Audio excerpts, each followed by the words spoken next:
ፋይናንሻሊ ለውጦች አሉ። እያደገ ደግሞ ይሄዳል። ለምን በሄልት ሴክተር ያለው ፋይናንስ ያለው እድገት ሊፍሮግ አላደረገም? ለምን ኢንክሪመንታል ሆነ ካላችሁኝ በኋላ በአንዳንድ ፋክቶች አሳያችኋለሁ። ከፋይናንስ ቀጥሎ ፖሊሲ ነግሬያችኋለሁ፣ ዘንድ ፋይናንስ ነው። ቀጥሎ ኢንፍራስትራክቸር ነው። ኢንፍራስትራክቸር በሁለት ይከፈላል፣ የመንግስትና የግል። በመንግስት ባለፉት ጥቂት ዓመታት እንዴት እንዳያችሁት ባላቅም በሺህ የሚቆጠር የጤና ተቋማት ግንባታ እድሳት ተካሂዷል። በሺህ የሚቆጠር 350 ጤና ኬላ ተሰርቷል። ከዚያ በላይ ነው።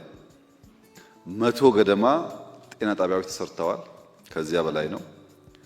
190 ገደማ ሆስፒታል ተሰርቷል። ስፔሻላይዝ ያደረጉ ደግሞ 11 ገደማ ተሰርተዋል።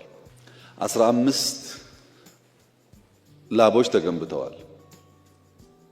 ያልነበሩ በየአካባቢ ያለውን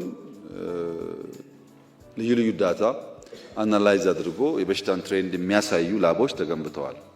1800 ገደማ የጤና ተቋማት ማስፋፊያና እድሳት ተደርጓል።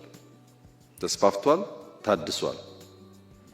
ከ1000 በላይ የጤና ተቋማት ውሃ የሌላቸው የሶላር ሲስተም የሌላቸው ገብቶላቸዋል። ከ1000 በላይ ባለፉት ጥቂት ዓመታት በድምሩ ከ6000 በላይ አዳዲስ ጤና ጣቢያ፣ ጤና ኬላዎች፣ ሆስፒታሎች ተገንብተዋል፣ ታድሰዋል፣ ተስፋፍተዋል።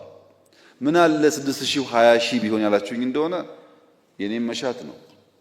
ምንም አልተሰራም ካላችሁ ግን ትክክል አይመጣም።